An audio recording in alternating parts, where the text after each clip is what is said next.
computadora. Ya listo.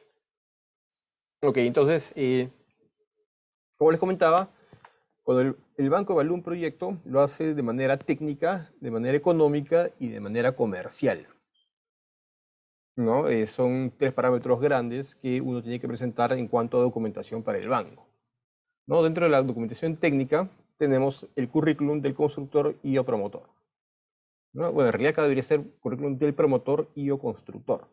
¿Por qué? Porque el promotor puede ser el constructor y el promotor puede subcontratar un constructor. Como les comentaba anteriormente, nosotros podemos presentar el expediente al banco una vez que hayamos obtenido la aprobación del anteproyecto, ¿no? En ese sentido, sabemos que a nivel de anteproyecto todavía no tenemos desarrollado las especialidades.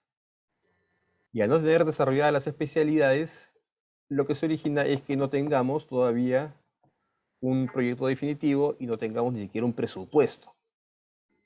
Entonces, ¿qué es lo que tenemos que presentarle a los bancos en esos casos? ¿No? Y ahí sí nosotros tenemos que decirle, banco, te presento una posible terna, ¿no? Tengo estos tres o tengo 4 o 5 posibles postores, constructores, ¿no? Que van a desarrollar o que van a construir este proyecto.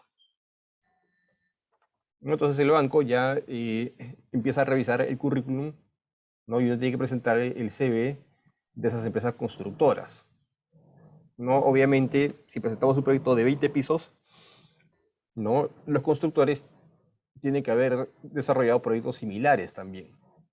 No pretendamos presentarle una terna de constructores que hayan hecho de 3 pisos, 5 pisos máximo, ¿no? Porque el banco te va a observar, ¿no?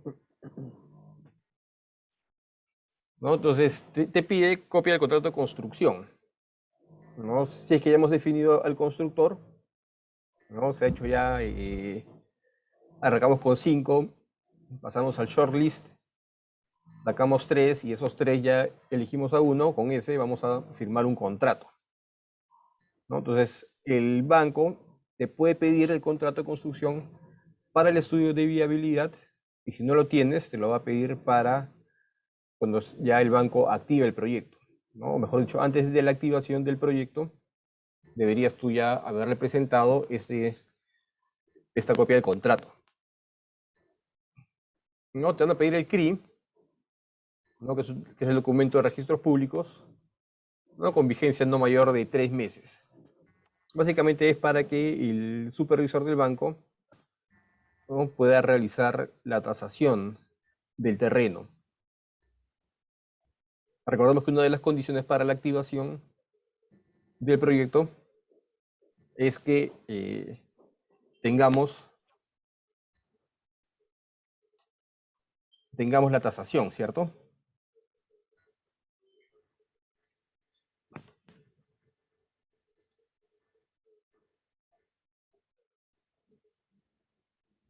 Ya entonces esa tasación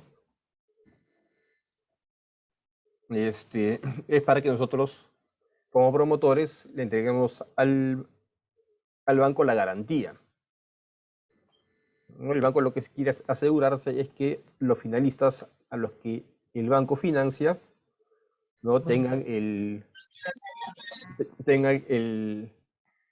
su bien inmueble, ¿no?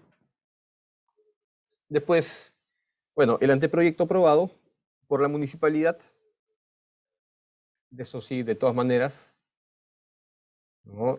Antes de eso, ¿no? No podríamos tener una viabilidad, ¿ya? Termino con la lista, después les explico qué podría pasar antes de, ¿no? ¿Qué pasa si es que aún no tengo la aprobación del anteproyecto? ¿Ya? De la licencia de obra, si es que hubiese sido obtenida, ¿no? Entonces, podemos presentar este documento para la viabilidad y si no, como requisito para la activación, necesitas tú presentar definitivamente la licencia de construcción. ¿no? El PU y el HR del año en curso. ¿No? Recuerdan los documentos municipales con los cuales el perito va a revisarlos y va también a elaborar la tasación junto con el CRI. Bueno, el tema de pago de impuestos, predial y arbitrios del año en curso. ¿No? Recuerden que para cualquier tipo de movimiento que se tenga que hacer con el terreno, como es el tema de la hipoteca, como es el tema de la venta incluso, ¿no? Deberíamos tener pagados todos los impuestos municipales. El banco va a pedir al promotor el estudio de mercado. El estudio de mercado es uno que nosotros ya hemos hecho, ¿no? De cara hacia la presentación ante los accionistas para la compra del terreno, ¿no? Ante el directorio. En base a eso nosotros vamos a sustentar, ¿no? Cómo está la competencia, qué precios tiene y bueno, básicamente son precios referenciales, ¿no? Ya después, el análisis de factibilidad y perfil económico del proyecto, ¿no? Los números que nosotros hemos hecho ya anteriormente deben estar ahí. ¿Ya? Debemos dárselo al banco, principalmente al supervisor. Profesor, Sí, ¿se puede hacer una pregunta? sí, claro, por supuesto, Mauricio. Ya. No, mi pregunta es si esta documentación la puede hacer una persona natural que haya contratado su inmobiliaria o necesariamente tiene que ser una inmobiliaria quien presente la documentación. Quien presenta la documentación es la inmobiliaria, ¿no? Quien esté detrás de esta información, ya puede ser una persona natural o alguien que la inmobiliaria haya contratado. ¿Ya? Ya. Digamos que Ya. yo puedo hacer de consultor, por ejemplo, ¿no? Y al hacer de consultor, yo se entrego toda la información al promotor y el promotor, como dueño del terreno, es el que presenta eso al banco, ¿no? Claro que si es que hubieran algunas consultas, dudas, el promotor tendría que voltear hacia mí, ¿no? Oye, aclárame esto acá, por favor, o cualquier consulta que haya, ¿no? Por parte del banco y por parte del perito del banco, ¿no? Ya, pero Gracias, profesor. casi siempre es el área de desarrollo el que tiene parte o buena parte de esta información, ¿no? Después también te piden el flujo de caja. Y acá sí el flujo de caja es un poco distinto, ¿no? A lo que te pide el banco, ¿no? Nosotros podemos presentarle el flujo de caja que hemos armado nosotros, en el cual nosotros pues planteamos las ventas de acuerdo al estudio de mercado, ¿no? Hemos sacado cuántas ventas en promedio se hacen por mes, ¿no? Y podríamos nosotros considerar un aproximado también el flujo.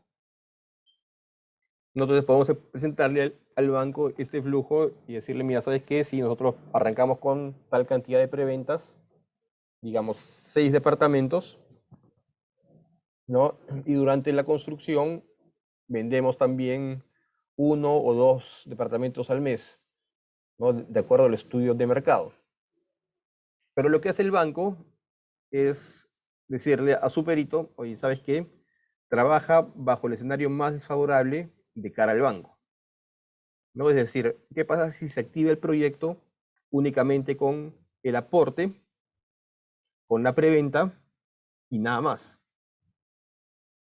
¿Recuerdan las condiciones para la activación?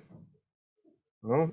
Aporte, que tengas el aporte como inversión en el proyecto, que alcances tu nivel de preventa, que tengas tu licencia y que hayas hipotecado el terreno a favor del banco.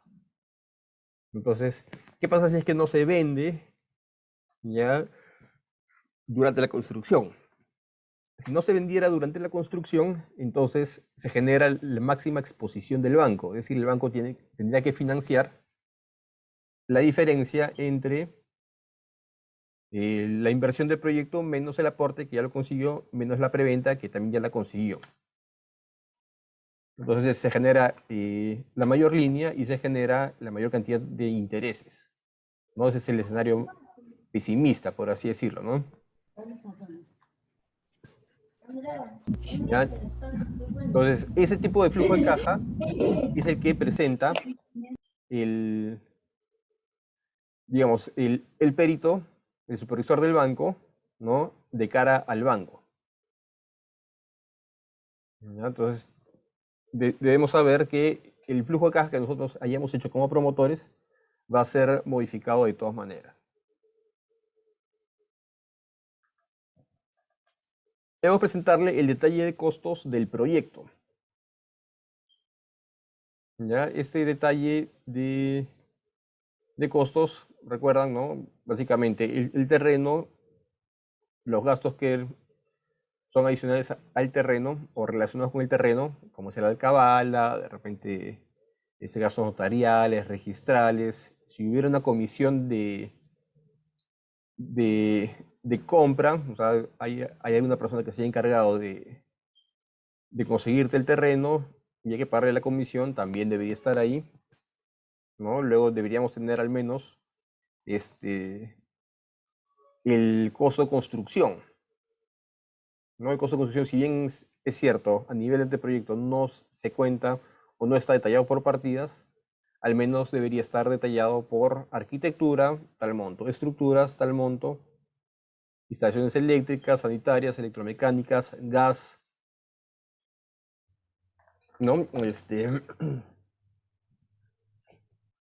A costo directo, tus gastos generales, utilidad, si es que el constructor es distinto al promotor, ¿no? El IGB y nada más, ¿no? Ese es tu costo de construcción. Y después ya vienen todos los indirectos, ¿no? Todos los relacionados a gastos municipales o de licencias, costos de desarrollo de proyecto, tenemos gastos administrativos, operativos mismos, tenemos gastos de ventas, ¿no? Y de repente por ahí otros más que pueden agruparse dentro de gastos administrativos. Entonces le presentamos un detalle de todos los egresos del proyecto, ¿no? Recuerden que todos los egresos, ¿no? Sin considerar los intereses, se va a convertir en la inversión que se tiene que hacer para desarrollar el proyecto, ¿no? Luego después un estado proyectado de resultados del proyecto, ¿no? Básicamente ingresos, egresos, ¿no? Utilidad, ¿no? Luego podemos nosotros ya plantear una estructura de financiamiento. Es decir, banco, yo quiero aportar 30%, ¿no? Quiero que mi preventa sea de 25% y quiero que me financies el saldo, 35%. O 20-20-60. ¿No? Ya nosotros vamos a plantear y vamos a negociar después esas condiciones ya con el banco, ¿no? Mucho va a depender de cuál es la experiencia que tengamos, ¿no? Cuántos proyectos hayamos desarrollado con el banco. Si hemos desarrollado varios proyectos con el banco, nuestro poder de negociación va a ser distinto. Como promotor nuevo, agachas la cabeza nada más y aceptas lo que te plantea el banco, ¿no? Claro que, Profesor, sí, dime. ¿cuáles son las medidas más drásticas que podría aplicar el banco a un principiante? Que ponga más aporte y más preventa, ¿no? Yo he visto casos en los cuales el banco solamente ha financiado un 20%, ¿no? Entonces, de esa manera, eso es lo más desfavorable para el promotor, porque de alguna manera necesita conseguir más preventa o necesita poner más de su plata. Técnicas muy rápido y básicamente. ¿Ya? Entonces, eso sería lo más desfavorable, por así decirlo, ¿no?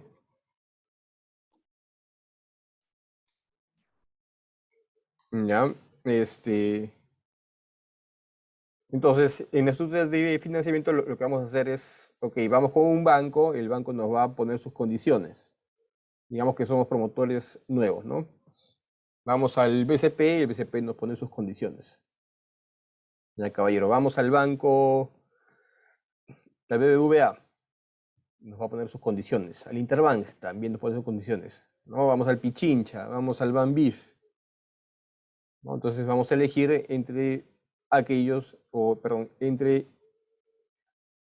vamos a elegir aquel banco que nos dé las mejores condiciones, siendo principiantes, por así decirlo. ¿Ya? Bueno, el flujo de ¿Y con una ventas... financiera también es factible? Con una financiera, sí, con una financiera también sería factible, en lugar de ser un banco. Las financieras depende a qué segmento esté orientado tu proyecto, ¿no? El core business de las financieras, ya, más son de repente los informales, ya, están más en el campo de los informales, más en la calle. Entonces, que un finalista en el distrito de Miraflores o San Isidro vaya a una financiera es más difícil, ¿no? Más lo hace con su ejecutivo del banco, ¿no? El banco te asigna un ejecutivo, tú llamas, pides por el ejecutivo, te responde y dices, oye, ¿sabes qué? Quiero comprar un departamento en tal proyecto, ¿no? Necesito que me evalúes y me des las condiciones. ¿Ya? Entonces, las financieras más van y buscan a los comerciantes, a quienes viven del día a día, ¿no? Entonces, mi recomendación es, dependiendo a qué nivel estés yendo, ¿ya? Si estás yendo a proyectos tipo Mi Vivienda, ¿no? Yo te diría, sí, busca una financiera, ¿no? Pero buscar una financiera también depende del tamaño del proyecto. Ya recordemos que una financiera no puede prestar más del 10% del capital social que tiene, ¿no? Y al ser más pequeñas, tienen un monto limitado, ¿no? Eso nos pasó, por ejemplo, con el centro comercial El Hueco. Buscábamos financiamiento, buscábamos a las financieras estaban interesados, ellos decían, sí, nos interesa. ¿De cuánto es el financiamiento? Queremos que financie 65 millones de dólares. ¿No? Y nos decían, no, está fuera del monto que nosotros podamos financiar, ¿no? Ni siquiera juntando a 7 u 8 financieras llegaban, digamos, al monto necesario para financiar. ¿Ya? Entonces, en esos casos, ¿no? Si tienes, por ejemplo, un proyecto tipo Mi Vivienda, ¿ya? Y es un proyecto, digamos, de 4 o 5 etapas, ¿no? Lo que podrías tratar de hacer es buscar un fideicomiso para ello. ¿No? Mediante este fideicomiso generas certificados de participación, ¿no? Y tú, cualquier entidad ya puede financiarlo. No vas a tener el banco sponsor, el banco promotor, ¿no? Pero que a la vez tú puedes llevar a cualquier financiera, a cualquier banco, ¿no? Un finalista y lo financian y te generan el certificado de participación, que es como la garantía que se requiere, ¿no? Porque es un bien futuro en el cual todavía no está inscrito en registros públicos, ¿no? Por lo tanto, requieres una garantía. Entonces, el certificado de participación a través de un fideicomiso, ¿no? Te da la posibilidad de que ese banco participe del proyecto y así financia, ¿no? ¿Por qué? Porque recibe el dinero, el finalista recibe el dinero y ese dinero es entregado al promotor. ¿No? Después, ¿qué más te pide? Flujo de ventas, que básicamente está en el flujo de caja que nosotros ya le hemos pasado, ¿no? Pero de repente un poco más detallado, ¿no? Esto acá no es, si presentas el flujo de ventas dentro del flujo de caja, ¿no? El banco se da por bien servido, ¿no? Después, la memoria descriptiva del proyecto, ¿no? Eso de todas maneras tiene que ir, ¿no? Recuerdan, la memoria descriptiva te dice dónde está ubicado el proyecto, qué área tiene, cómo han obtenido los parámetros, ¿no? Cómo es que el banco aprobó el anteproyecto.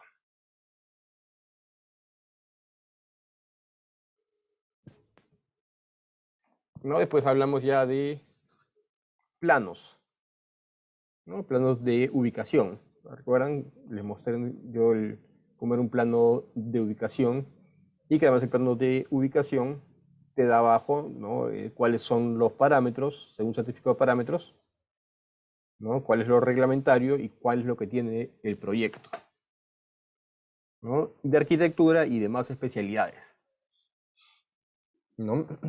Acá interviene también si ya tenemos todas las especialidades, ¿no? Es bueno enviarles con la memoria técnica de cada una de esas especialidades, ¿no? Estructuras con su memoria técnica, ¿no? Instalaciones sanitarias, eléctricas, electromecánicas, gas, todo con sus memorias, ¿no?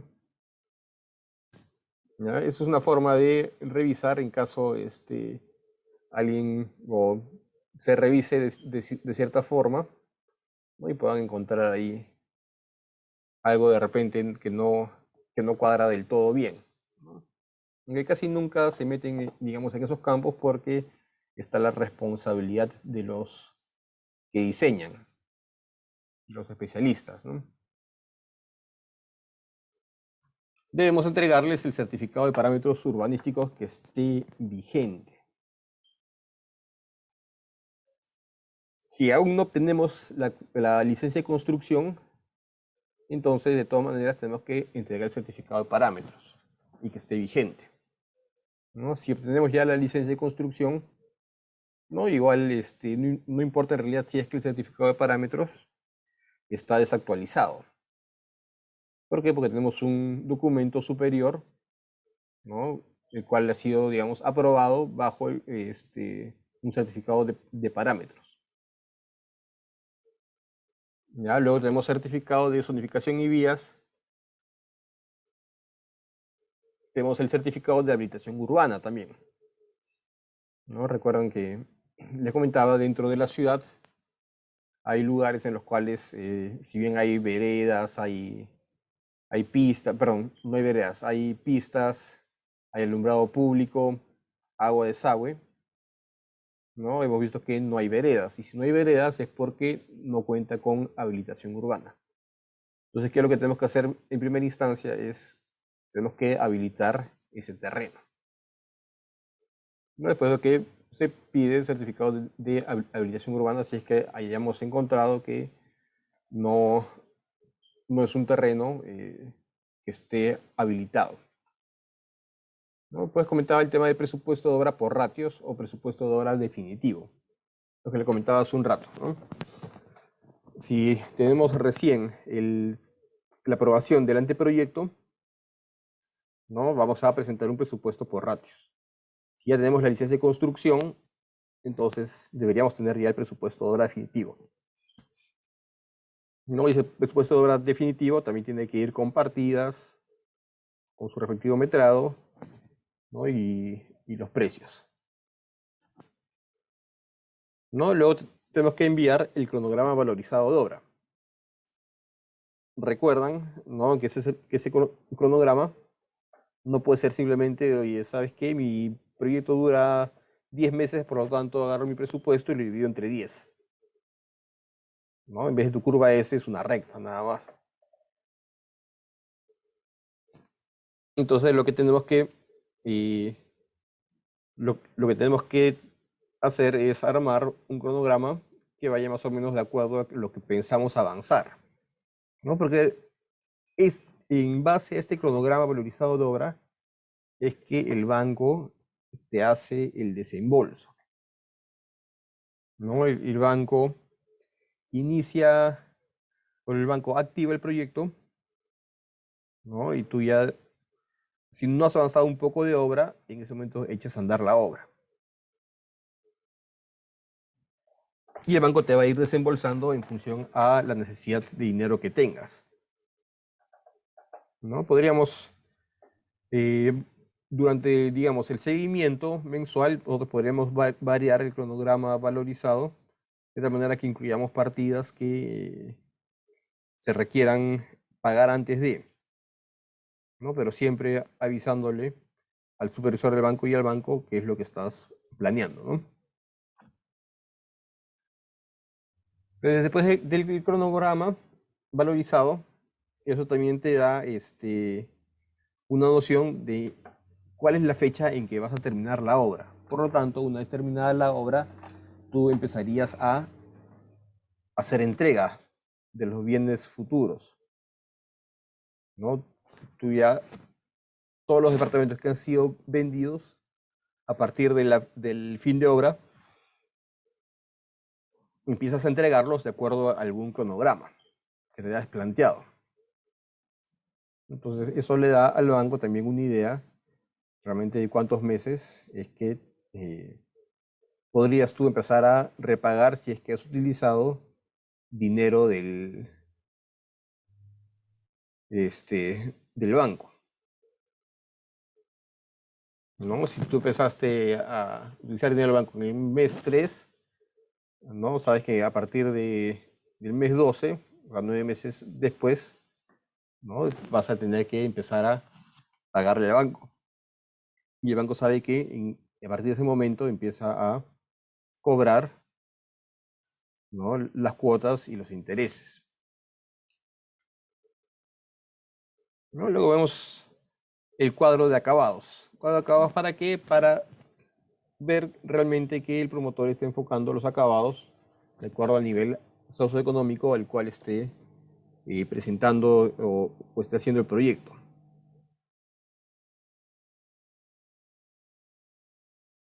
El cuadro de acabados en San Isidro va a ser distinto que el cuadro de acabados en Surquillo, que de repente un poco más similar al de San Borja, o al de Barranco, o al de Miraflores, ¿no? Entonces, hay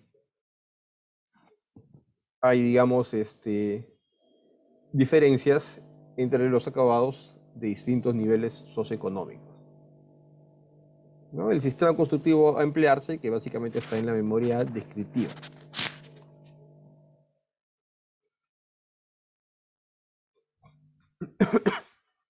Entregas también un estudio de suelos, ¿no? El estudio de suelos es para ver que realmente hayan hecho uno y si está acorde también a lo que está haciéndose en el diseño de estructuras, ¿no? Básicamente, el supervisor te hace pues algún comentario referente a ese estudio de suelos,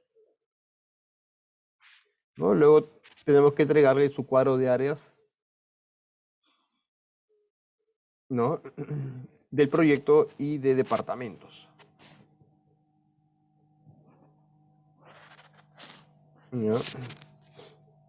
Que a la vez va enganchado con el cuadro de precio de las unidades inmobiliarias, ¿no? Usualmente todo lo ponen en uno solo, cuadro de áreas y precios. Acá es bueno también hacer la diferenciación entre los departamentos que tienen vista exterior, vista interior.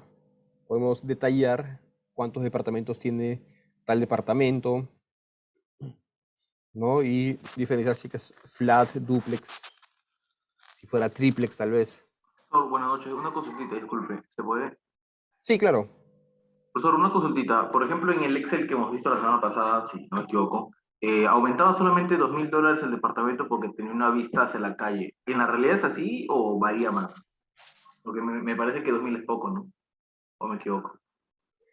En realidad todo va a depender de la estrategia. ¿Ya? Hay proyectos en los cuales, por ejemplo, ¿no? Tienes, tienes algunos departamentos con vista exterior, ¿no? Y muchos departamentos con vista interior, ¿no? Sin embargo, el proyecto está bien distribuido, ¿no? La mayoría no son tripas, sino bien son cuadrados, por así decirlo, ¿no? Donde se puede hacer una mejor distribución. Entonces, ¿qué hacen los promotores? ¿No? A esos departamentos que son bien distribuidos y que tienen vista a la calle, ¿no? Incluso no le suben solamente $2.000, ¿no? Le pueden subir 10.000, 15.000, hasta $20.000, ¿no? Precio capricho.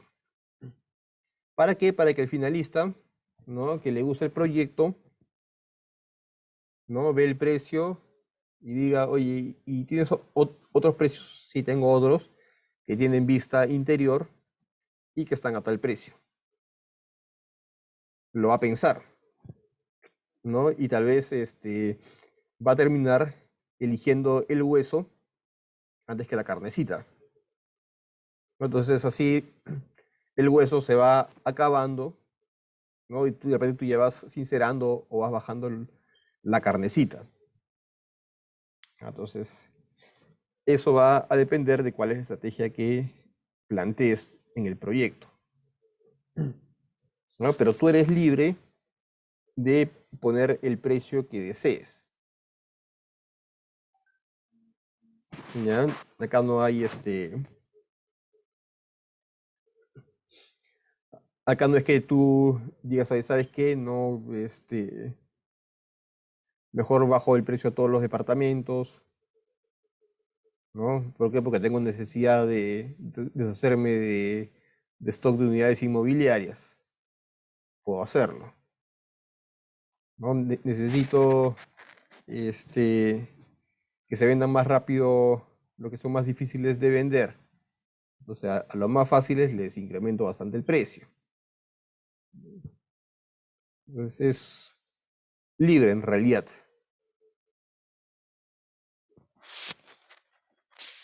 Ya no sé si con eso contesté tu pregunta, Sí, sí, ¿no? profesor, sí, porque un poco raro, ¿no? Por ejemplo, en el Excel dice $2.000, pero ya la estrategia que usted dice ya...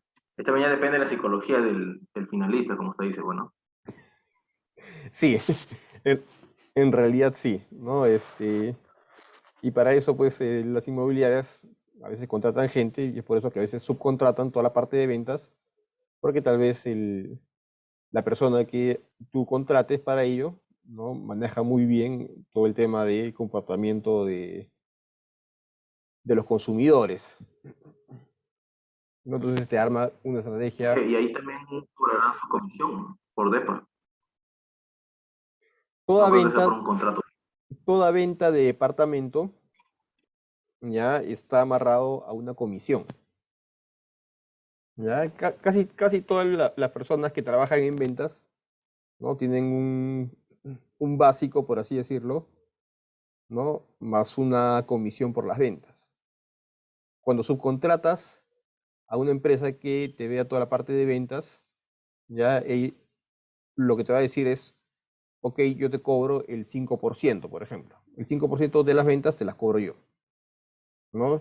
Y esa empresa a sus vendedores ya les dice, yo le pago a ustedes un 2.5% o 3%.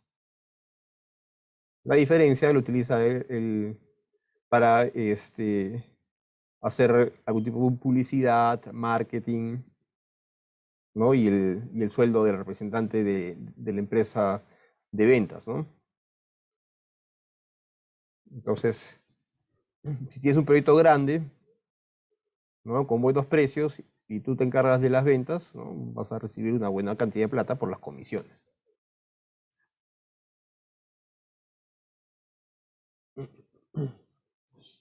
¿No? Ahora, suponiendo que tú presentas el proyecto al banco ya en una etapa avanzada, ¿no? Tú podrías presentar al banco tu cuadro de ventas que está actualizado, es decir, cuántas unidades inmobiliarias has vendido y a qué precio. Y además le pasas la minuta de compra-venta de esas unidades inmobiliarias, ¿no? Entonces, tú puedes haber hecho ventas al contado, ¿no? Entonces, las ventas al contado, ya un promotor bien podría esconderlas. Es decirle, oye, ¿sabes qué?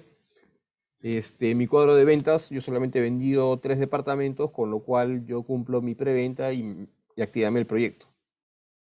Y en la realidad sería, oye, yo vendí 6 en total, ¿no? De los cuales solamente te reporto 3 que han sido a través de créditos hipotecarios con el banco, ¿no? Y he tenido 3 ventas al contado. Entonces ahí empiezan a generarse los,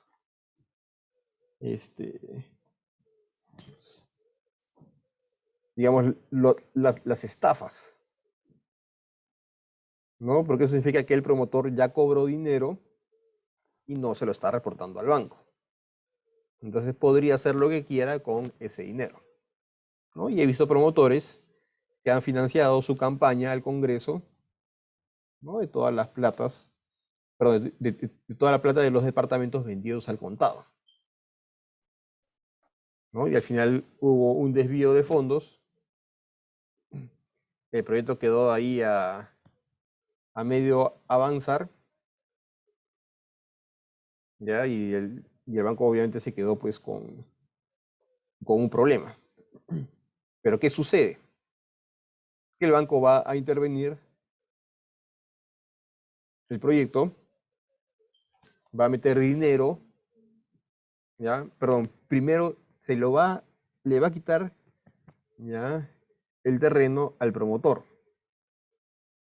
¿Por qué? Porque tiene la hipoteca. Entonces, le quita el terreno al promotor, ¿ya? El banco va a invertir, va a culminar el proyecto y todos aquellos que han comprado al contado, no van a poder ejercer su derecho a que le entreguen su unidad inmobiliaria. Porque el banco lo que va a hacer inmediatamente es venderla. Los vende de repente ya a otras personas que sacan crédito hipotecario con ellos, ¿no? De esa forma el banco recupera también su inversión. Es por eso que les decía la clase pasada, ¿no?, que nunca compren un bien futuro al contado. ¿Ya? Así tengan el dinero, ¿no? Pidan un crédito hipotecario, les entregan el proyecto, les entregan su partida registral, van al banco, toma, acá está, te cancelo el saldo y listo, el departamento es mío. ¿Ya? Porque podrían perder completamente su inversión. La inversión que ustedes han hecho para comprarse un departamento al contado, la ven perdida porque a lo mejor el promotor hace eso, ¿no? Recibe el dinero, ¿no?, y se manda a mudar a otro país, ¿no? Y no hay nadie que te haga valer esa compra al contado. ¿Ya? Luego tenemos resumen de marketing del proyecto, justamente para saber cómo piensas promocionar el proyecto, ¿no?, cuál va a ser tu estrategia de ventas, y bueno, el resumen ejecutivo del proyecto, ¿no?, dónde está ubicado, cuál es el terreno, cuántos pisos, cuántos departamentos, qué área promedio, tienen flat, dúplex, ¿ya? Esa es parte de la documentación técnica del proyecto.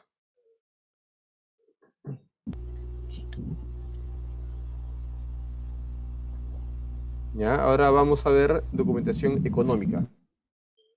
Mauricio, ¿tenías alguna consulta? Sí, profesor. sí nos especificó que es un crédito hipotecario, pero ¿tiene algún nombre más o solo se le conoce así?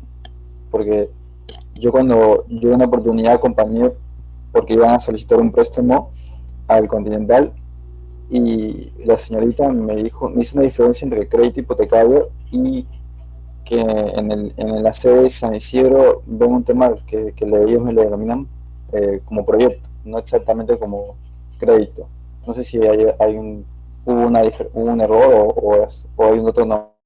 Si tú eres promotor, ya, la línea que te van a dar a ti es de un crédito promotor. ¿Ya? Si tú eres finalista y tú vas a comprar un departamento, ya, lo que hace el banco es darte un crédito hipotecario, ¿no? Su nombre lo indica, ¿no? Crédito promotor es crédito que es para financiar al promotor. Un crédito hipotecario es porque vas a financiar, ¿no? La compra de una vivienda y que obviamente va a estar hipotecada a favor del banco hasta que le pagues, ¿no?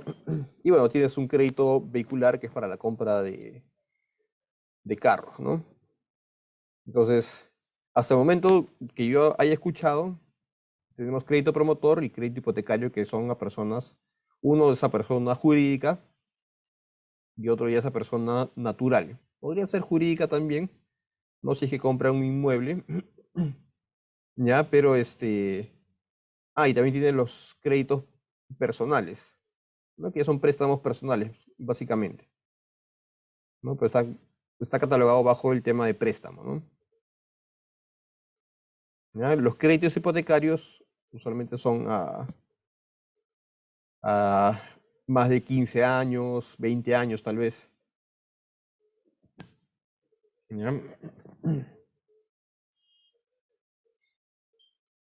Pero ahí tienes que, igual, si es que vuelves a escuchar o algo por el estilo, podrías consultarle a la persona, ¿no? Pero yo básicamente he visto eso de ahí, ¿no? Crédito promotor, crédito hipotecario, ¿no? Y el crédito vehicular.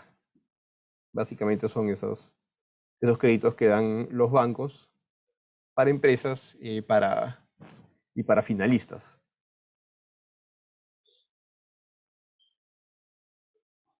Ok, entonces tenemos aparte documentación económica para el banco, ¿no? Y hemos visto toda la parte técnica. Y ahora vamos a ver la económica. Entonces, tenemos que entregar estados financieros, ¿no? Si estamos a mitad del año 2022, el banco te va a pedir estados financieros, ¿no? Al cierre del 2021. ¿Ya? Tanto para el promotor, es decir, la inmobiliaria, como para el constructor, ¿no? Te va a pedir constancias de pago de IGB, ¿no? Sabemos que mensualmente ya se generan ingresos y egresos y luego tenemos que hacer pagos de estos impuestos, ¿no? Antes era solamente, tú podías tener ventas, compras, pasaba el año y entre abril y mayo tenías que pagar impuestos. Entonces tenías que hacer todo el detalle, ¿no? De todas las ventas, todas las compras durante el año, ¿no? Hasta que la SUNAT dijo, no, ¿sabes qué? Vamos a hacerlo esto acá mensualmente. Entonces, de acuerdo a número de dígito que termina el número de RUC, ¿no? Es que uno tiene que presentar mensualmente para el pago de impuestos. Entonces tenemos que simplemente presentar las constancias de pago, ¿no? Luego la declaración jurada del pago del impuesto a la renta.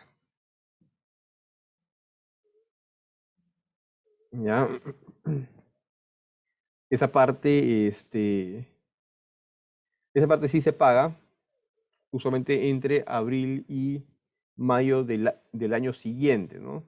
O sea, si vamos a pagar impuesto a la renta del 2021, se hace entre abril y mayo del 2022.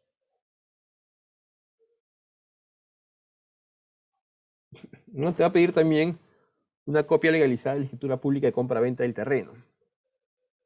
Básicamente para cerciorarse de que efectivamente estás comprando el terreno. O mejor dicho, que has comprado el terreno.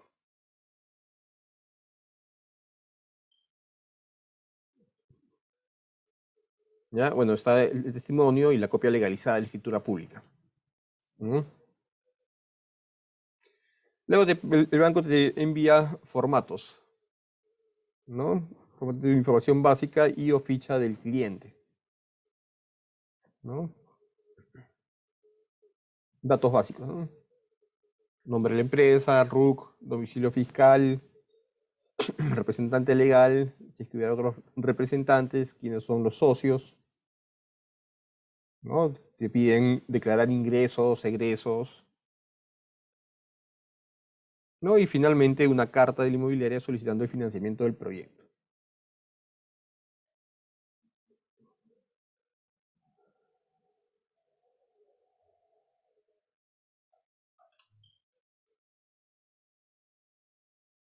Entonces, dice completar, ¿qué es lo que debemos hacer? ¿No? Como expediente, es completar el expediente con la documentación técnica y económica del proyecto. Ya que dicho sea de paso, voy a... ¿Cómo salgo de esto?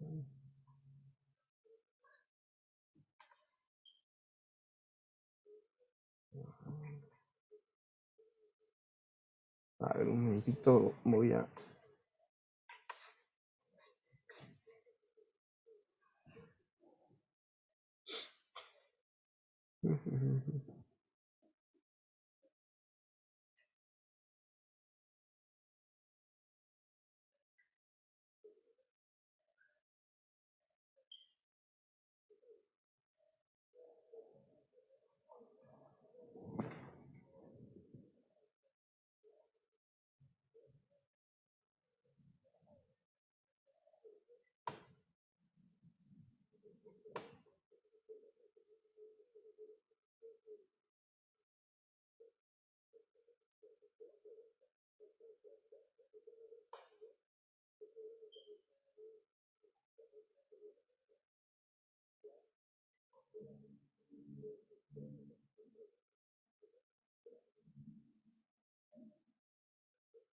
Entonces, por ejemplo, ¿no? Esta de acá es usualmente el checklist que envían todos los supervisores de banco a los promotores, ¿no? Aspectos técnicos, ¿no? Sobre promotor, sobre constructor, antecedentes de ambos, ¿no?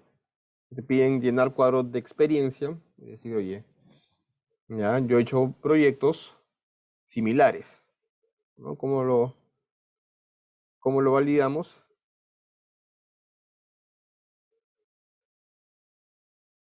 ¿No? Así le decimos al banco si contamos con la experiencia, ¿no? A ver, perdón, recién veo una pregunta. Si el primer proyecto de la inmobiliaria aún así debe presentar estados financieros, sí. Lo que pasa es que esos, esos estados financieros tienen que ver con la empresa, ¿no? Entonces tú podrías, a ver, ¿qué pasa si es que armas una inmobiliaria, ¿no? En el mes, en febrero, digamos, armas la inmobiliaria. ¿Ya? Estás en diciembre y presentas este proyecto con tu inmobiliaria que no tiene todavía ni siquiera un año, ¿no? Entonces tú tienes que hacer un cierre de tus estados financieros, ¿no? No va a ser auditado ni nada por el estilo, pero al menos tienes que presentarle tus estados financieros. ¿Ya? Y si es empresa nueva, ¿no? Lo más probable es que no tengas muchos ingresos ni egresos. Podría ser que el capital social tampoco sea tan elevado,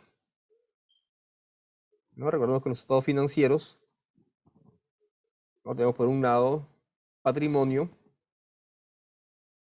¿no? Y por otro lado tenemos los pasivos y tu capital social, ¿no? Y para que sea un estado financiero, eso tiene que estar en balance, ¿no? Entonces, a final de cuentas, el banco va a decir, oye, tu capital social, ¿no? Es muy bajo. Tendrías que aumentar tu capital social para poder de repente firmar o ya son condiciones que te puedan exigir los bancos.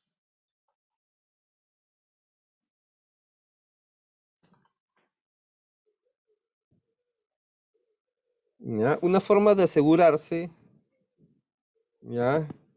Los bancos de que efectivamente hayas desarrollado proyectos es pidiéndote la copia de conformidad de obra de proyectos anteriores, que hayas culminado. No, yo presento el proyecto A, B, C, D, culminados. Estoy presentando mi proyecto F. Entonces, para que el banco sepa que yo sí realmente he culminado, ¿no? Le presento la conformidad de obra del proyecto A hasta el E, ¿no? Si son ya varios proyectos que estoy llevando con el banco, con el mismo banco, ya el banco ni siquiera te pide eso, ¿no? ¿Por qué? Porque sabe que tú ya has llevado proyectos con ellos y que esos proyectos los has culminado satisfactoriamente, ¿no? ¿Por qué? Porque el banco ha recibido ya la conformidad de obra para empezar a soltar la plata que está en la cuenta garantía, ¿no? Como un tema de formalismo, te pide las fotos de los proyectos anteriores.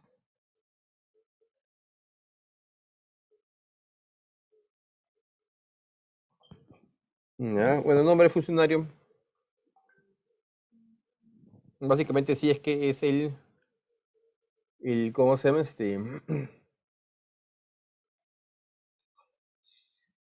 Si es que tú le mandas el checklist directamente al promotor, ¿no? A veces sucede que el promotor te busca, ¿ya? Para que el supervisor haga el estudio de viabilidad y lo presente ya hacia el banco, ¿no? Entonces, bueno, de ahí tenemos la memoria descriptiva, ¿no? El cuadro de áreas y precios, cuadro de acabados, planos, ¿no? La parte técnica, ¿no? Que ya hemos visto básicamente en el checklist que está en la documentación, ¿no?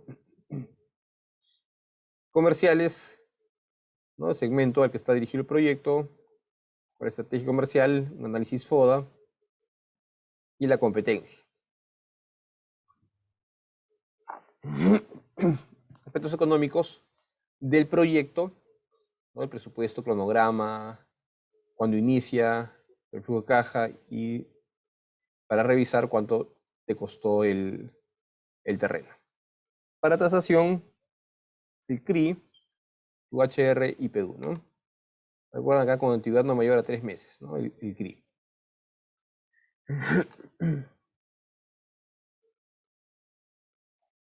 Con ello, vamos a parar un ratito Con ello vamos a hacer que el perito nos haga un estudio de viabilidad.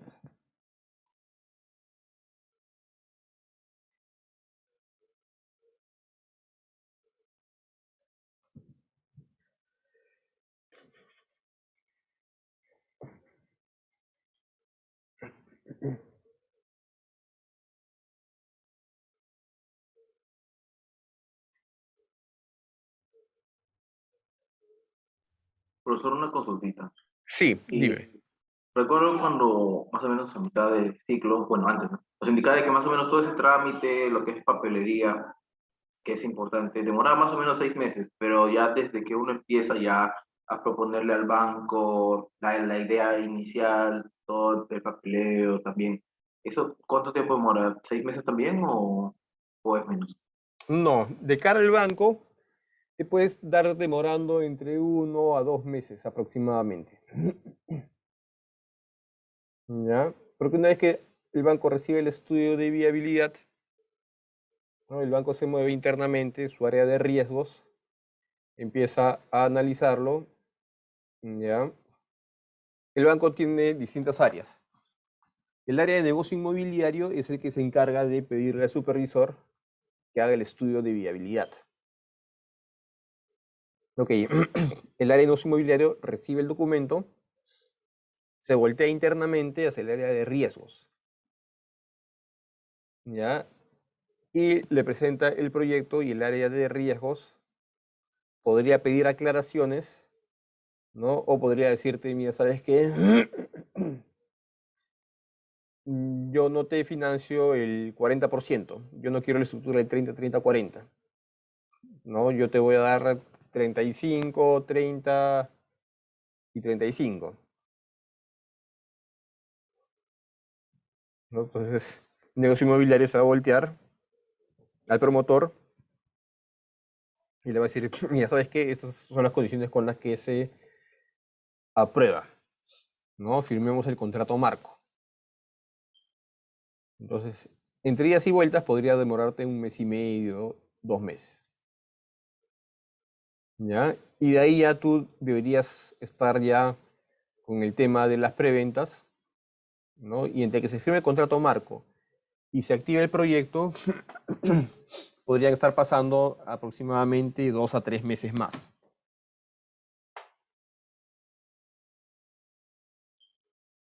¿No? Entonces, proyecto activado, podríamos estar hablando de aprox 4 meses, ¿no?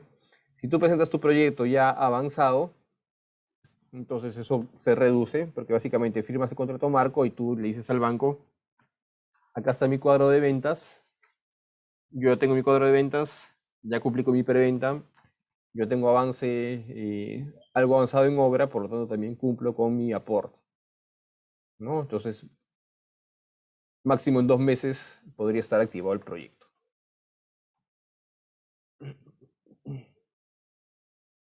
Claro, está bien, profesor.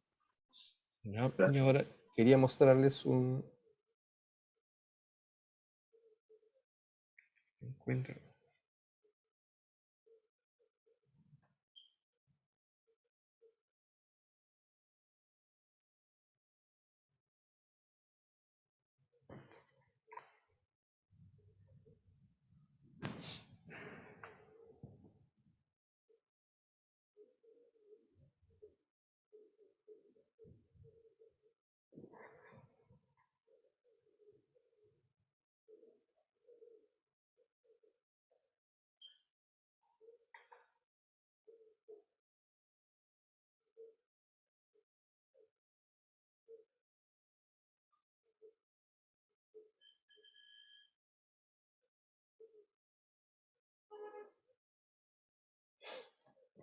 Ya, acá está.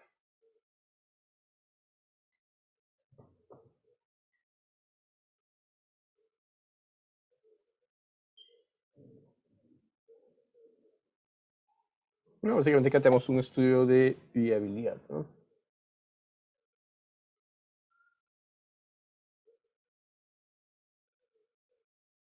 ¿No? Quien lo solicita, ¿no? Resumen, perdón, el índice, ¿no? Y resumen ejecutivo. Proyecto donde está ubicado, quién es el promotor, en estos casos son promotores constructores, representante, domicilio legal, persona de contacto, cómo ha sido la compra, funcionario del banco, área de terreno, área libre, área vendible, área construida, ¿no? Tiene 4 sótanos, 15 pisos y azotea, más el cuarto de bombas, ¿no? 69 departamentos, 51 estacionamientos, depósitos, flats de 1 o 3 dormitorios, ¿no? Entonces, precios, mira, toda la información, ¿no? Mira, en noviembre del año pasado estaba en 4 soles. Llegó, bueno. Costo total del proyecto, sale inversión, cerca de 29 millones de soles. ¿No? El plazo de construcción, 15 meses, fecha estimada de inicio,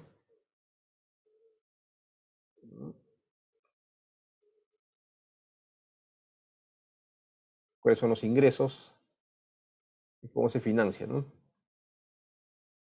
Tanto aporte, tanto preventas, tanto banco, ¿no? En este caso se hizo cuando se contaba con un anteproyecto aprobado, ¿no? Un pequeño semáforo para ver cómo está el todo de competencia, aspectos legales, experiencia, comerciales, económicos. Bueno, quién es el promotor, antecedentes, cómo están en la SUNAT, cómo está anti-Indecopi, ¿no? Si es que hay reclamos, no hay reclamos. Acá tenemos experiencia de promotor, cuántos proyectos ha hecho, o sea, culminados y cuántos está en ejecución. ¿No? Donde está ubicado el proyecto, en qué consiste el proyecto, ¿no? Y un resumen de áreas de ingresos, ¿no?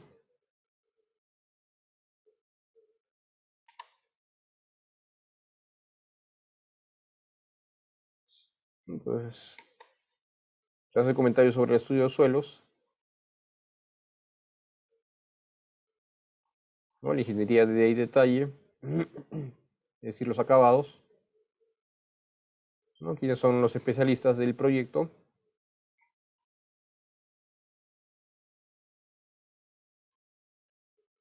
¿No? ¿Cómo es el proyecto en cuanto a parámetros urbanísticos?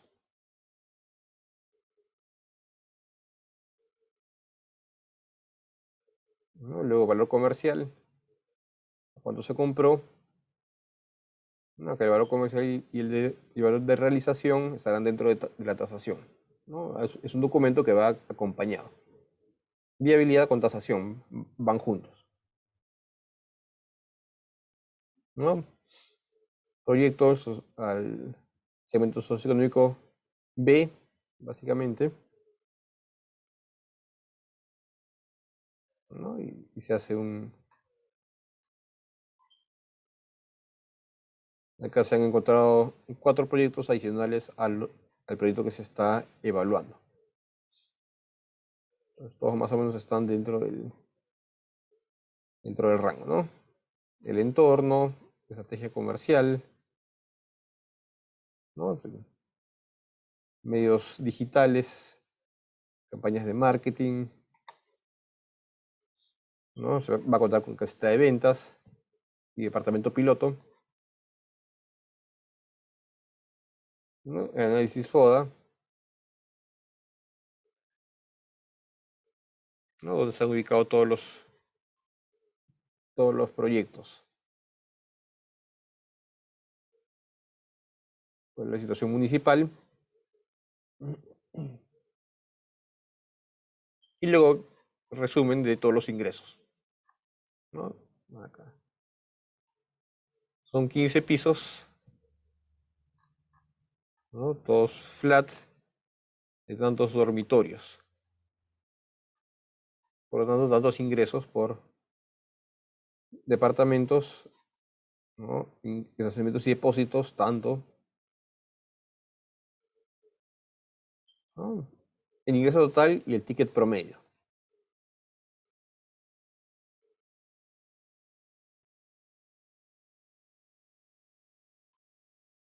¿No? Luego un análisis de los ratios.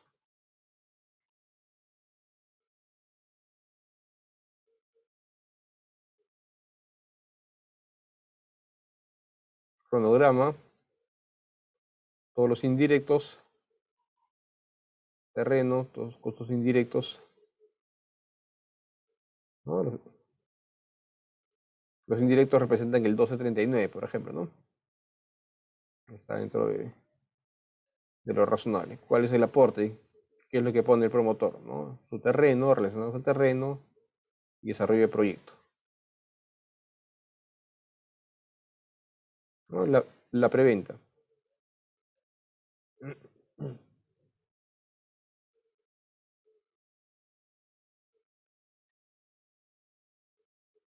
¿No? La estructura de financiamiento.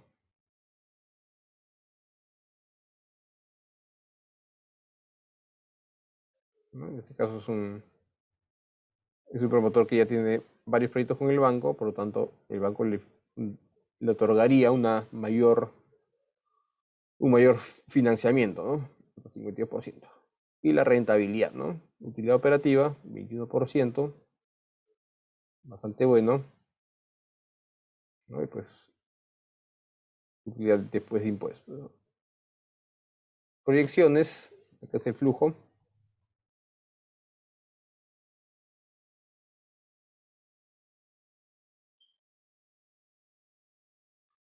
¿No? Y bueno, las conclusiones. Entonces, básicamente es ese documento, ¿no? El que el banco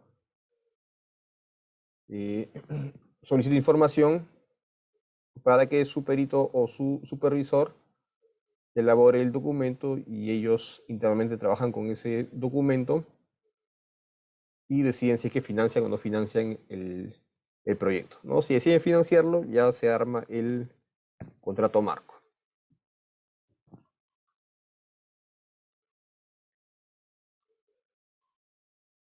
Vamos a continuar con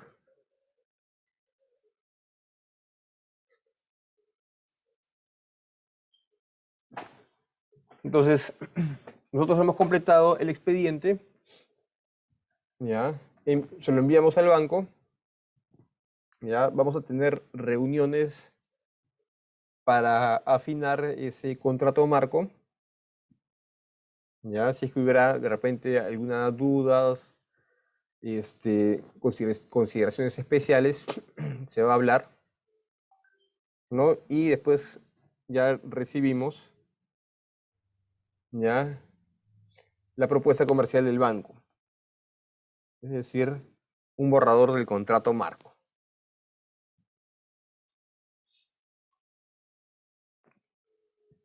Chicos, son las 8:35.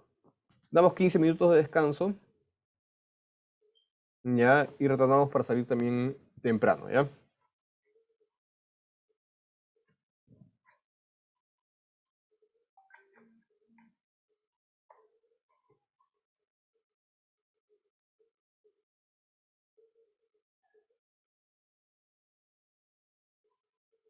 ¿Ya? Voy a poner en pausa la grabación y después me hacen acordar de reiniciarla, ¿ya?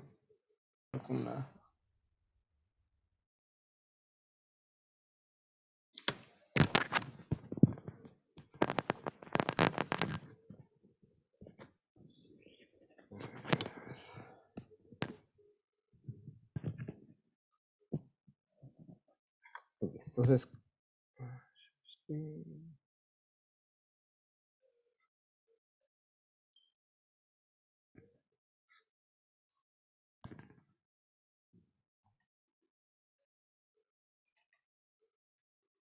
ok, entonces nos quedamos en que recibimos la propuesta inicial, ¿no? Sobre el contrato marco, ¿no? ¿Cuáles son las condiciones?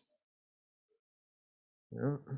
Entonces, vamos viendo cuáles son los parámetros con los que el banco evalúa el proyecto, ¿no?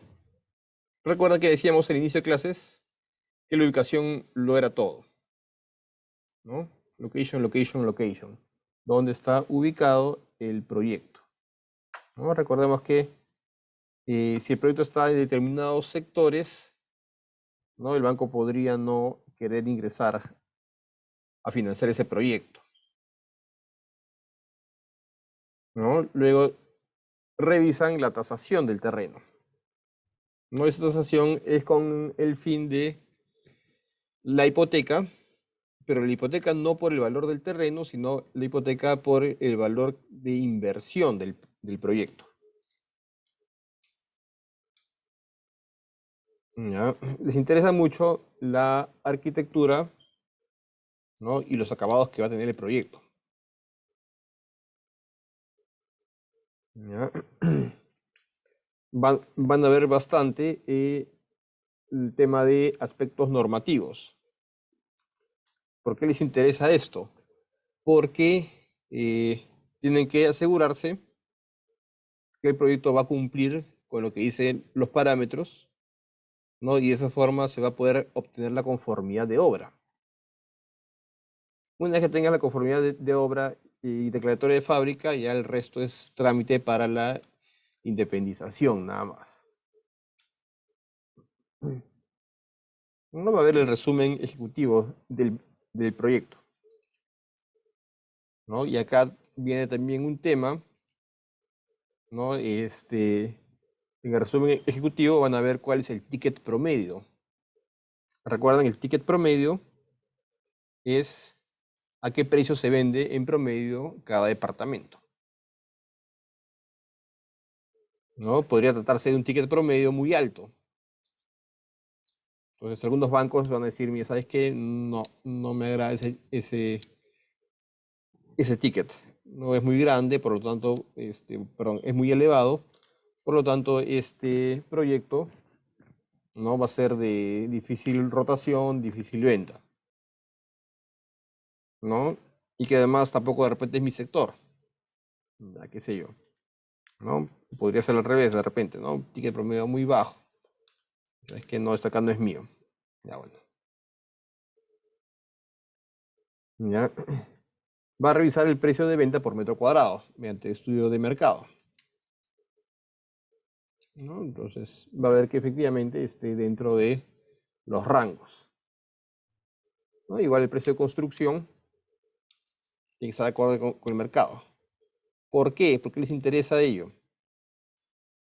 Porque si el precio de construcción está por debajo, ¿no? Lo que va a suceder es que vaya a necesitar incrementarse, es decir, tener adicionales.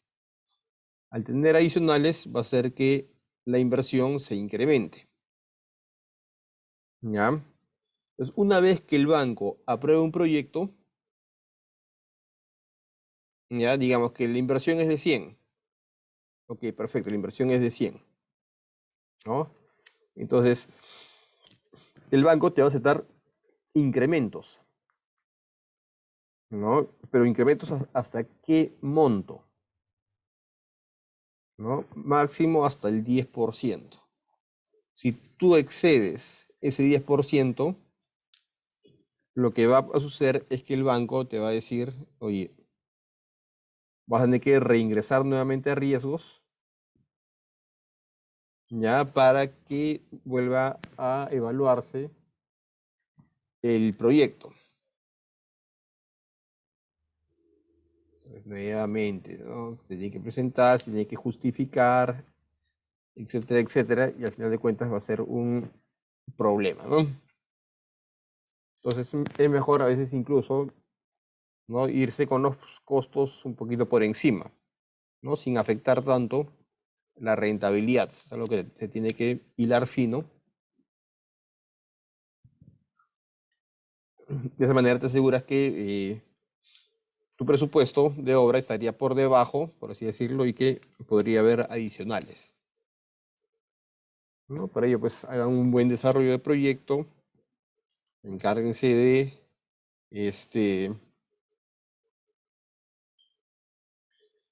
de compatibilizarlo bien, ¿ya? Para que no se generen estos adicionales, ¿no?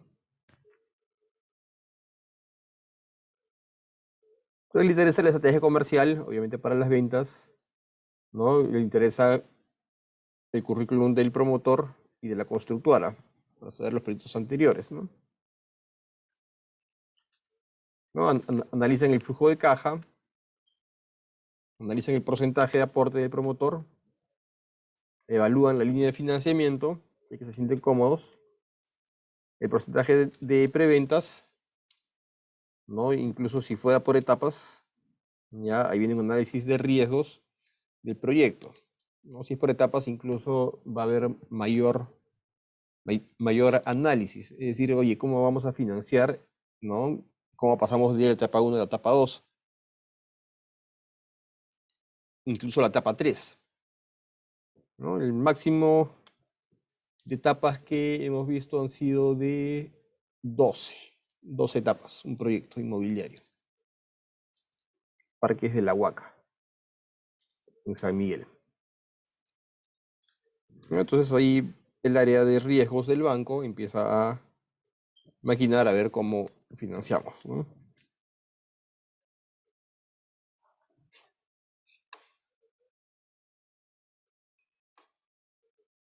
Luego viene ya la negociación. Ajá. ¿No? Esta negociación básicamente es sobre porcentaje de aporte de capital, ¿no? Recordemos que este aporte de capital ya es, a ver, cuando compramos el terreno, a veces lo compramos al 100%, ¿ya? Pero sí, como lo compramos al 100%, podríamos nosotros también, de cierta forma, ¿no? Pagarle una parte al dueño y la diferencia dárselo en departamentos. Por lo tanto, se genera un canje de terceros, ¿no? Entonces, el banco va a empezar a analizar esos casos.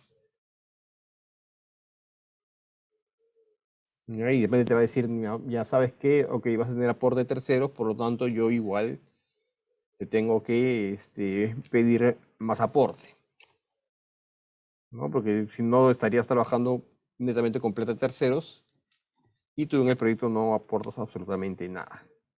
Ah, ya, ok. ¿No? Tenemos después, ¿cuál es la línea de construcción?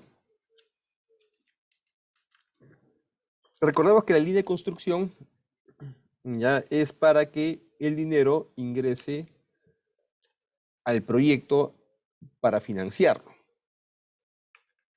Entonces va a tener una línea de construcción, ya, y luego en el contrato marco van a poner un sublímite de carta fianza. Y eso es algo que en muchos casos los promotores ignoran y después después no saben qué hacer. ¿Ya? Imagínense que la línea de construcción es de 1 millón. ¿Ya? Digamos que el ticket promedio es de 200.000. Entonces tú estás avanzando y vas pidiendo línea promotora, ¿no? Y ya pediste 100.000, vuelves a pedir 200.000, pediste 100.000. Ya llegaste a 400.000 pedidos, ¿no? Y de pronto tú vendes departamentos con otro banco. Entonces ese otro banco ya va a tener que financiarte, digamos, por el monto de 200.000. ¿Ya? Pero como ese banco no tiene ningún tipo de garantía sobre el terreno, le va a decir, oye, ¿sabes qué? Consigue una carta fianza. Entonces el banco sponsor, el banco promotor, le va a decir, ok, yo te traigo la carta de fianza, no hay ningún problema. Te hago la carta de fianza por 200.000. ¿De dónde sale esa línea?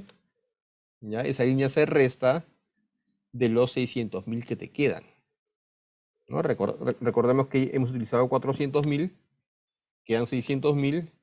Ahora viene una venta con otro banco, se genera la carta de fianza y esos 200.000 se restan de los 600.000. Por lo tanto, te quedan por solicitar 400.000. ¿No? Entonces, ese dinero entra ya a las cuentas del banco.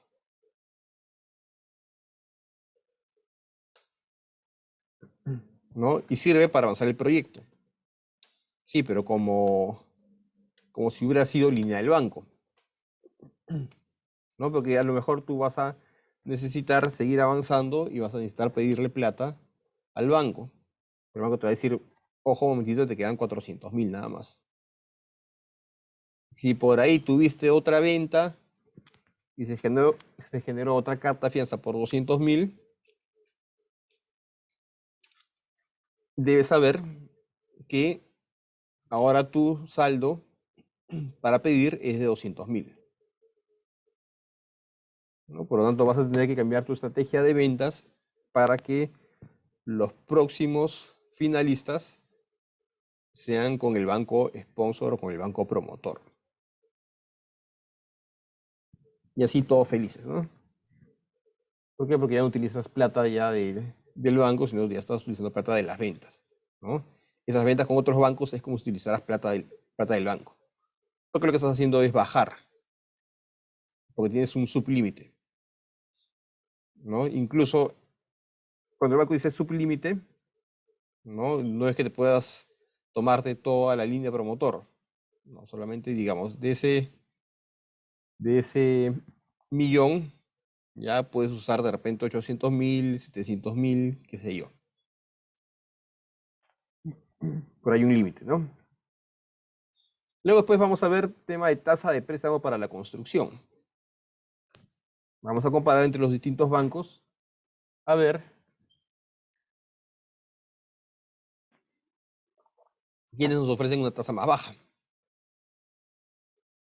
Entonces la tasa baja más el nivel de aporte, ¿no? Van a ser puntos de partida importantes para determinar qué banco o con qué banco vamos a financiar. Después vamos a ver condiciones de evaluación de preventas. Es decir, en qué momento se considera realmente una preventa. Entonces el banco te va a decir, oye, ¿sabes qué, compadrito? Si tú me vendes al contado, no te lo voy a considerar como preventa. De cierta forma se asegura que no suceda eso que comentaba hace un rato. ¿No? Que tengas muchas platas mucha plata de ventas al contado y que no sean declarados, ¿no? Entonces el banco te dice, oye, ¿sabes qué? Te considero siempre y cuando sean con créditos hipotecarios, ¿no? A través mío. Y no solamente eso, sino que te dice, oye, hasta determinado grado. Dime. Profesor, consultita, ¿cómo se va a tener preventa con crédito hipotecario si recién se está buscando al banco que ayude a financiar lo que resta, ¿no? Del monte del proyecto, ¿o me equivoco? Sí y no. Lo que pasa es que ya te están dando las condiciones. ¿Ya? Tú vas a salir a preventa casi en el mismo momento en que tú estás buscando banco. ¿Ya? Y el banco te va a decir, oye, ¿sabes qué? Yo te considero preventa, ¿no? Siempre y cuando no sea el contado. Oye, no, un momentito, tú vas a decir, no, considérame al menos una. Ya, ok, te voy a considerar una preventa máximo al contado. El resto que sea financiado a través mío, ¿no? Entonces, si tú firmas ese contrato, ¿ya? Tú lo que vas a hacer cuando venga un finalista es decirle, oye, ¿sabes qué? Saca el crédito hipotecario con el banco sponsor, ¿no? Y tú vas a recibir solamente la cuota inicial y el desembolso se lo van a dar cuando el proyecto se active. Es decir, el finalista no va a pagar ningún tipo de crédito todavía, más que haber hecho el pago de la cuota inicial.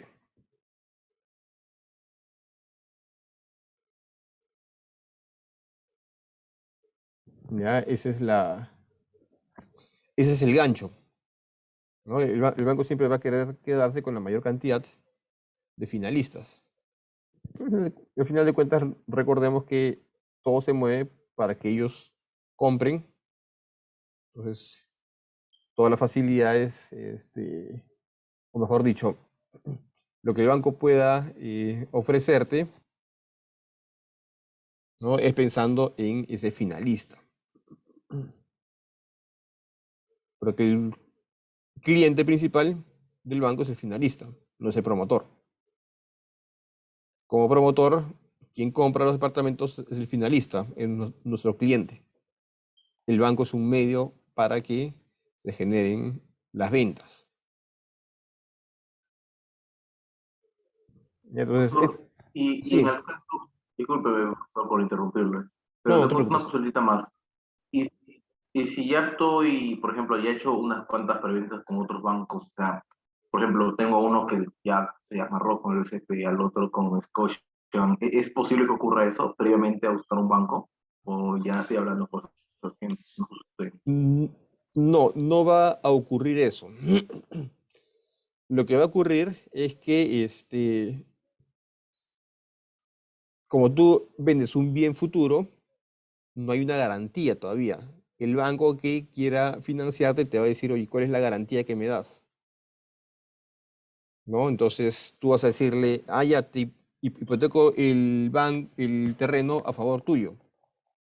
Entonces, el primer banco que reciba la hipoteca, ¿no? Ese es el que se va a quedar, digamos, o va a ser prácticamente el banco sponsor. ¿Ya? Ok. Salvo que tengas ventas al contado, las ventas al contado sí no te van a pedir alguna garantía. ¿No? A lo mucho te van a decir, oye, ¿sabes qué? Te hago un cronograma, ¿no? De pagos en lo cual yo te voy pagando cada cierta cantidad de meses en función a que tú llegues a determinados hitos. ¿No? Entonces no es que tú puedas hacer 2, 3 ventas con distintos bancos porque todavía no hay una garantía, ¿no? Tú estás vendiendo, básicamente estás vendiendo humo, por así decirlo, ¿no? Entonces hasta que no hay un banco sponsor, ¿no? No hay nada como que materializado.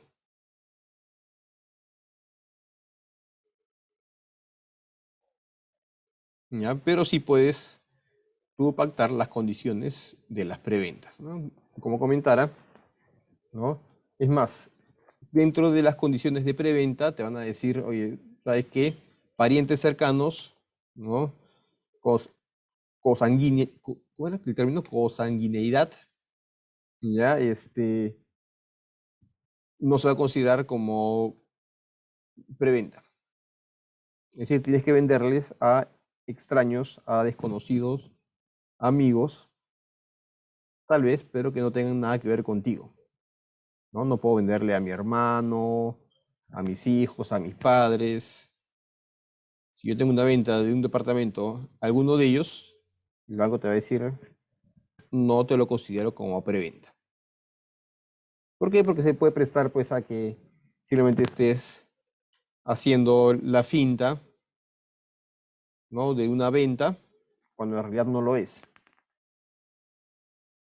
O sea, esas son las condiciones que podrían darte los bancos, ¿no?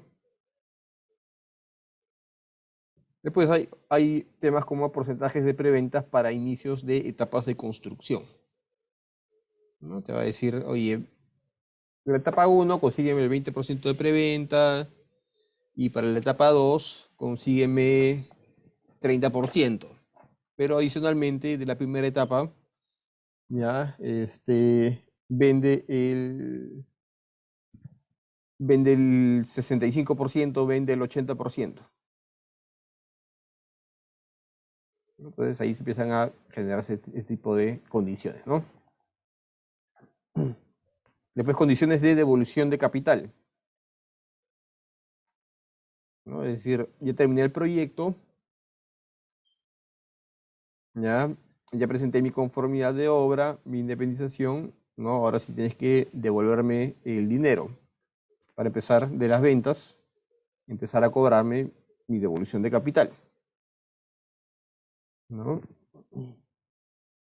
Solamente una vez he visto que un promotor muy grande pedía, oye, ¿sabes qué? Cada determinada cantidad de meses, ya, yo me voy a devolver el capital. Tal monto este mes, otro monto este otro mes, otro el otro mes. Entonces, el primero no les aceptó, se fueron con otro banco, ¿no? Después el primer banco sponsor, después buscándolo para decirle, ok, ya, te acepto esto acá. Ok, ya. Firmaron, ¿no? Pero lo usual es que empiece la devolución de capital una vez culminada la obra y al menos teniendo la conformidad de obra, ¿no? Igual condición de devolución de las utilidades, ¿no? comentaba la semana pasada, el monto retenido por el banco hasta la inscripción en registros públicos de los departamentos, ¿no? El banco abre dos cuentas, una cuenta de garantía y una cuenta de libre disponibilidad. En la cuenta de garantía ponen todo el dinero que se canaliza a través de las ventas, ¿no? Entonces, estas ventas no son liberadas al 100%, sino que retienen usualmente un 5%. Entonces, si es un proyecto que tiene ingresos por 34 millones, por ejemplo, ¿no? Lo más probable es que se quede 1,5 millones, tal vez, de soles en la cuenta garantía. Entonces, oye, ya sabemos que la independización nos va a costar 1,5 millones de soles.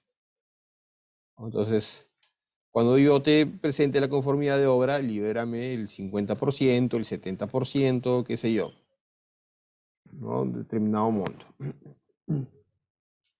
¿no? Y la diferencia ya me devuelves, ¿no? Una vez que ya se tenga la inscripción en registros públicos y se tengan las partidas registrales. Otra de las condiciones es el monto de pago mensual a la supervisión del banco para el proyecto. Y acá sí los bancos trabajan distintos. Por ejemplo, el Interbank le pide a los supervisores, ¿ya?, que además de la supervisión mensual, generen las tasaciones de los bienes futuros. Hasta el último. Hasta que esté el último o la última tasación, ¿no?, del último departamento vendido. Entonces el supervisor va a tener que pactar una tarifa con el promotor, con el supervisor, va a tener que pactar una tarifa determinada. ¿Ya? Otros bancos ya tienen establecidos sus montos máximos. ¿Sabes qué? Por informe te voy a cobrar 1.450 soles más IGB. Por informe te voy a cobrar 1.200 soles más IGB. ¿No? Pero tienen que ser mensuales. Los informes que quiere el banco son mensuales. Entonces, ahí analizan el monto de pago mensual que debe tener la supervisión, ¿no? Acá se establece también las líneas de fianzas para clientes que compren en otros bancos. Lo que les decía, ¿no? El sublímite de la línea de construcción.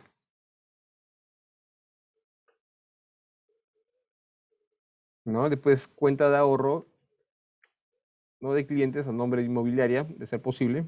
Eso casi no es usual. ¿No? Y algún tipo de sistema de ahorro para clientes.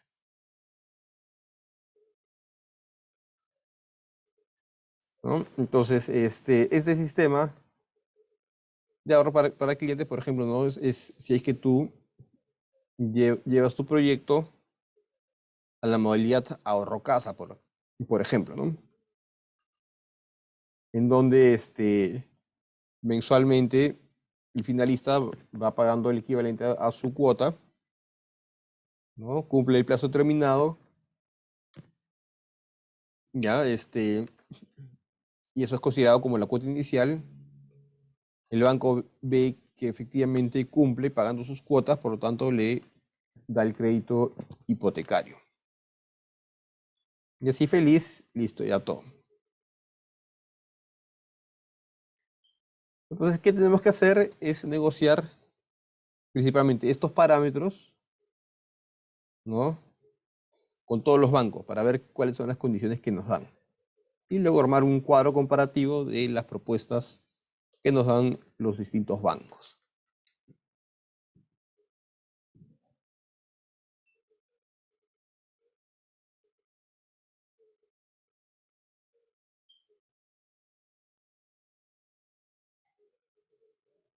Entonces, ¿cómo lo elegimos? ¿No? Tenemos que analizar este cuadro comparativo, ¿no?, y elegimos el banco que tenga las mejores condiciones.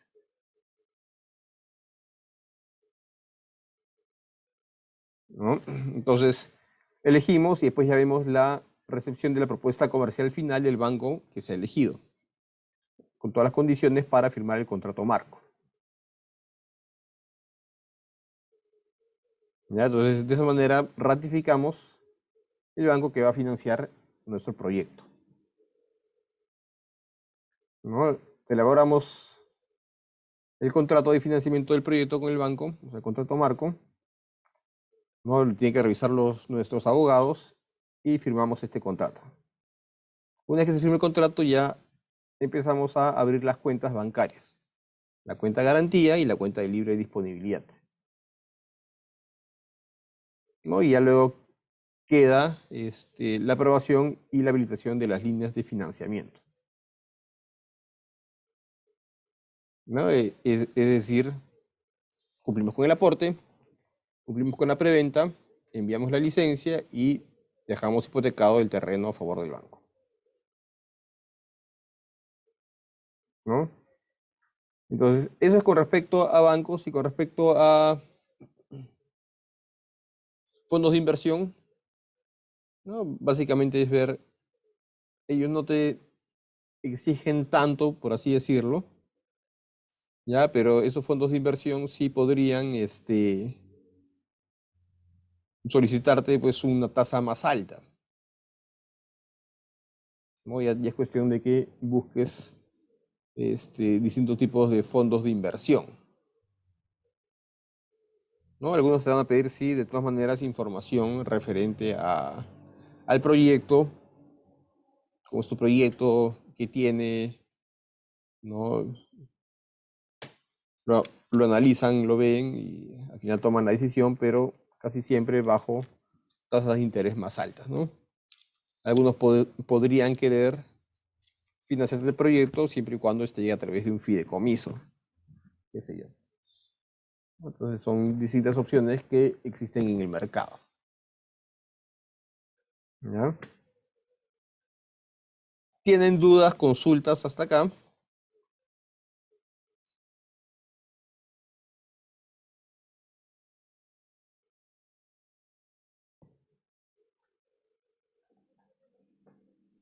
Profesor, una consultita. Sí. Disculpe por preguntar mucho.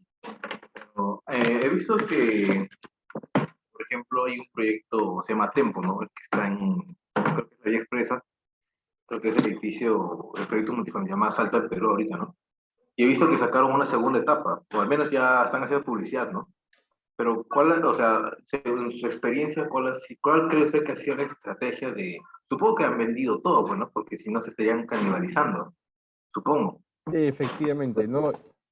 La idea es no canibalizarse, ¿no? Claro, Lo ideal sería que se consiga un nivel de venta que llegue al punto de equilibrio. Es decir, oye, ¿sabes qué? Vendiendo el 80% en total, ¿no? Con eso cubro los costos, ¿no? Entonces, llego a ese nivel de venta, ¿no? Y lo que sigue ya es activar la siguiente etapa. Y la siguiente etapa ya arranco con precios de preventa, ¿no? Porque si voy al 50% vendido y arranco la segunda etapa con precios más bajos, ¿no? La gente va a desviar la mirada hacia la segunda etapa, ¿no? Y lo que va a suceder es que después el banco mira cada etapa casi como independiente, ¿no? Entonces va a, de repente no va a haber fondos suficientes, ¿no? Para el repago de lo que se ha prestado para esa etapa. ¿Ya? Pero básicamente es evitar la canibalización, ¿no? Canibalización se entiende porque la segunda etapa empiece a comerse las ventas de la primera etapa y deje sin ventas esa primera etapa, ¿no? Por lo tanto, ¿cómo vas a repagar la línea que te prestó el banco? La línea que te prestó el banco la pagas con los ingresos de las ventas, ¿no? Entonces, cuando se trata de proyectos por etapas es un poco más complicado, ¿no? Y es tratar de llegar al punto de equilibrio. Incluso, por ejemplo, ¿no? Hay proyectos en los cuales la primera etapa es deficitaria. ¿Por qué? Porque es un solo terreno, tienes 3 sótanos, que no puedes partir los sótanos por la mitad, sino que tienes que mandarte con toda la excavación y con todos los sótanos. Por lo tanto, tu costo se incrementa mucho más, ¿no? Entonces, primera etapa va a estar en déficit, pero la segunda etapa va a ser súper rentable, haciendo que en promedio sea un proyecto razonablemente rentable. Entonces, bajo ese escenario es que el banco también debería plantear sus condiciones, ¿ya? Es decir, oye, véndeme tal porcentaje, ¿no? De la primera etapa, sabiendo que es deficitaria, podría bajar el nivel de ventas, ¿no? ¿Para qué? Para que la segunda etapa empiece a generar ingresos y condiciona el pago de la primera etapa con la venta de la segunda etapa también, ¿no? Entonces son casos distintos, ¿no? Y cada proyecto tiene su particularidad, ¿no? Que debe ser bien analizado.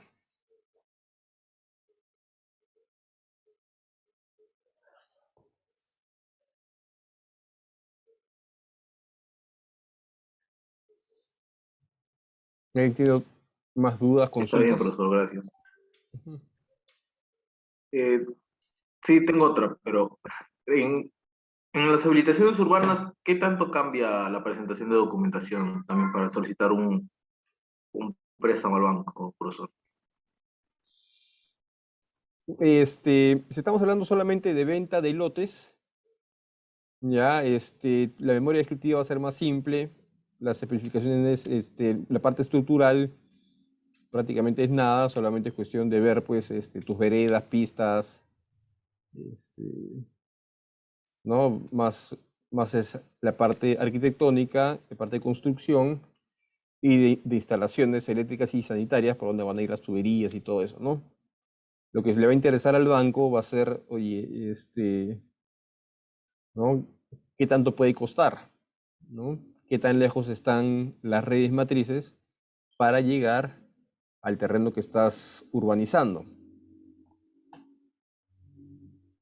¿No? Entonces, si ven que es de repente muy, muy costoso, entonces, oye, van a dudarlo, ¿no? Ahora, hay habilitaciones urbanas con construcción en simultáneo también. Es decir, habilitas, vendes el lote, pero a la vez también vendes la construcción, ¿no? Entonces, ahí. Ahora, yo preferiría irme, sinceramente, a habilitación de lotes, ¿no? Menor inversión, ¿no? Mayor rotación, porque son proyectos que se hacen mucho más rápido, ¿no? Simplemente compras, vendes, perdón, compras, habilitas, vendes. Y sigues comprando más terrenos, ¿no? Y un terreno eriazo que te cuesta $3, $4 el metro cuadrado, terminas vendiendo en lotes de repente $100 el metro cuadrado, ¿no? Entonces, tus ratios son mucho mejores, ¿no? Porque también tu nivel de aporte es bastante bajo, ¿ya? Y los bancos en ese sentido, también lo que hacen es interesarse en este tipo de proyectos, ¿no? Ahora, el fondo Mi Vivienda te saca pues esos programas de techo propio y todo lo más que en provincia están siendo un boom porque el Estado está financiando bastante, ¿no? Sin embargo, al parecer podría agotarse el monto que el fondo tiene, ¿no? Por lo tanto, podrían empezar a caerse la venta de los los proyectos de fondo Mi Vivienda. Ojalá que no quiten la vista de eso y que puedan ponerse las pilas, ¿no? Igual el año pasado creo que estaban a punto de quedarse sin fondos y después habilitaron fondos, ampliaron el presupuesto y siguieron con la venta, ¿no? Ojalá suceda lo mismo.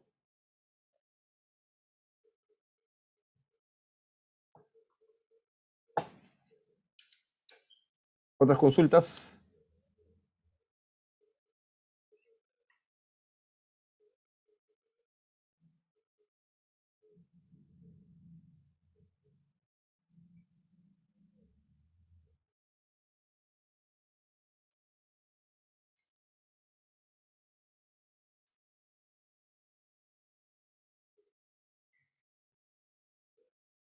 Nada más. Entonces, creo que podemos ya dar por concluida la clase. Ya voy a dejar de grabar.